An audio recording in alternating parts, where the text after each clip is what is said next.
Hello and welcome back to my channel. Today we are going to do a deck review of the Mystic Dreamers Tarot. I have had this deck for a very long time, probably a good 15 years. Still looks pretty good. This was actually my very first tarot deck. I believe I ordered it from Llewelyn on their website, but I don't remember for certain. Comes with a very substantial book. It's thick. It is 211 pages long. You can still see I have some bookmarks in it. I used this a lot to learn about tarot when I first started. It goes over some basics of tarot, how to read the cards, how to keep a tarot journal. It gives you some spreads, dream work, and then finally goes into the explanation of each card. So first it does the major arcana, then the minor arcana through the four suits, and then the court cards separately. This is Barbara Moore is who put this out. She has done a lot of decks. The book is called The Dreamer's Journal, and it comes with it, or at least it did at the time I ordered it. And at that time it was $12.95 US. I don't know if that's still the case, but that's what I got.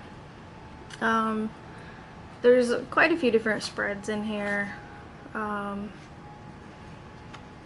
not just the Celtic Cross, although that is in here. I've never used it. Like money and career, prosperity spreads, a lot of different stuff. And then there's spreads for dream work too. So, makes sense because it's called the Mystic Dreamers Tarot. For each card, what you get is 2 pages. You get a black and white image of the card. Usually the first paragraph or so describes what you're seeing on the card. You know, Justice stands holding a gleaming sword, its point resting on the ground. So it really just describes what's in the card. Then there's usually at least one paragraph on the upright meaning of the card. And the last paragraph will be the reversed meaning of the card.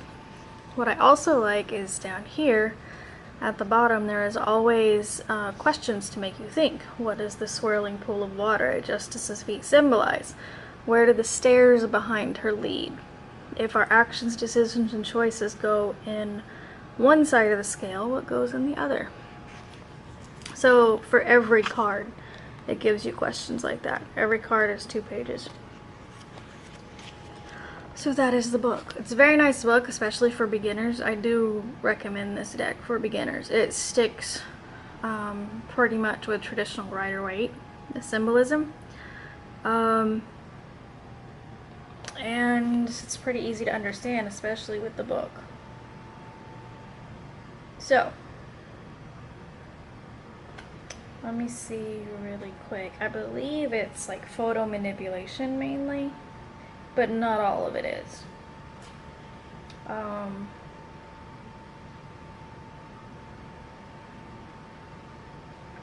can't find it in here. Anyway. The moon is in just about every single card, and they all have, just to me, like kind of a dark fantasy feel. Not like really dark, like, you know, vampires and monsters and things, but just slightly dark. There's birds in almost every card that look like ravens or crows. The cardstock I'm good with. It's pretty, like it shuffles just fine for me. This is what the back looks like. So it is reversible. A woman's face in the moon. So if you like to read with reverse, that is something you can do. So let's do a quick flip through. Well, kind of quick.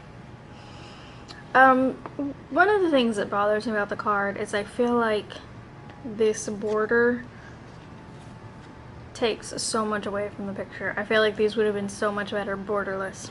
And I know I could trim them, but they don't look good trimmed. I've seen them trimmed.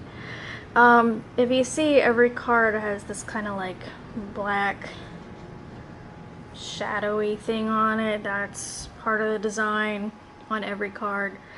If you look up the artist's work, you can actually find all of these on her DeviantArt. And I actually really like the way she had them originally better.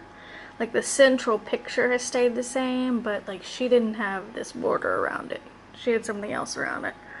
I'll try to insert a picture of like the full here so you can see for comparison.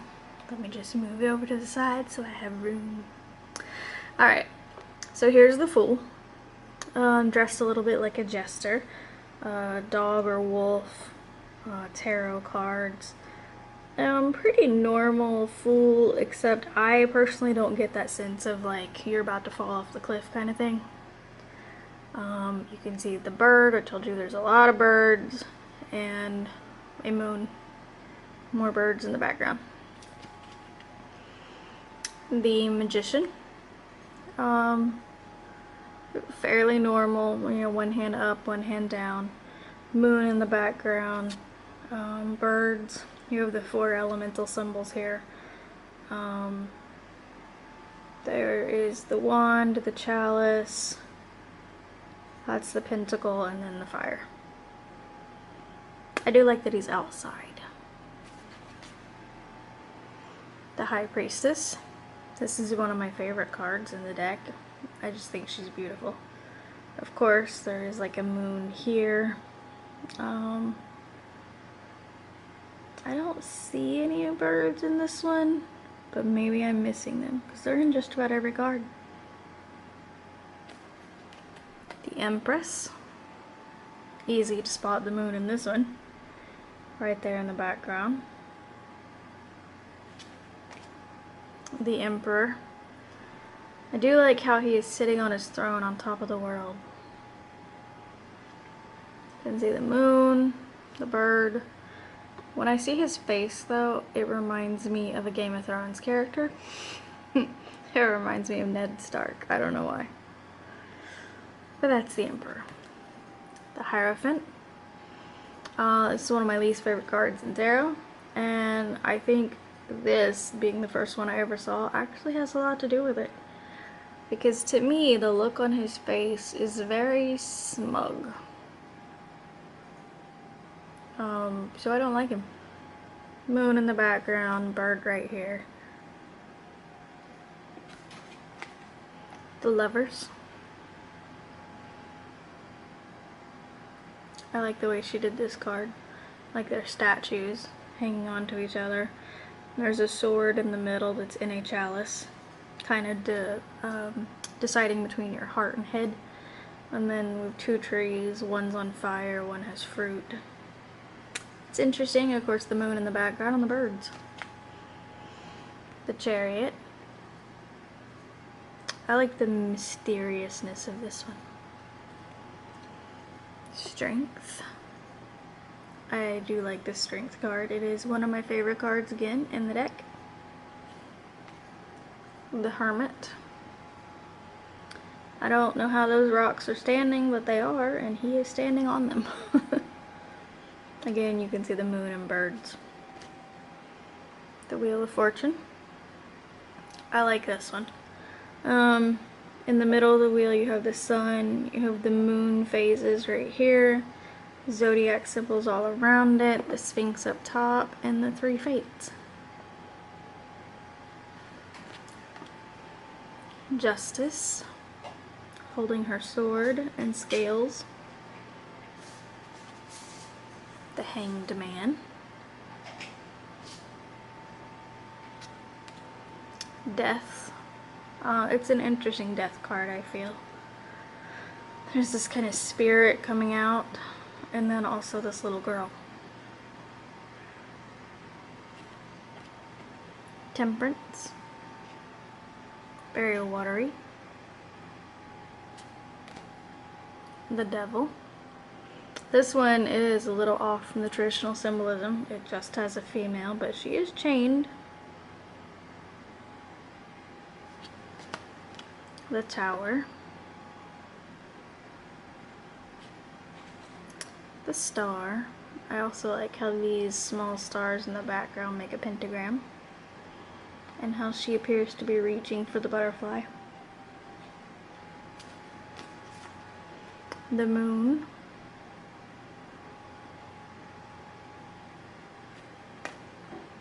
The sun.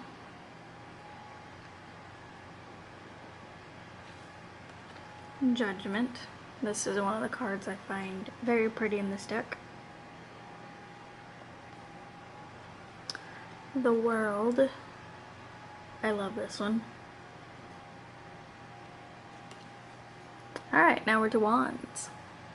So we have the Ace of Wands. And every card in this deck is illustrated. There are no just like pip cards.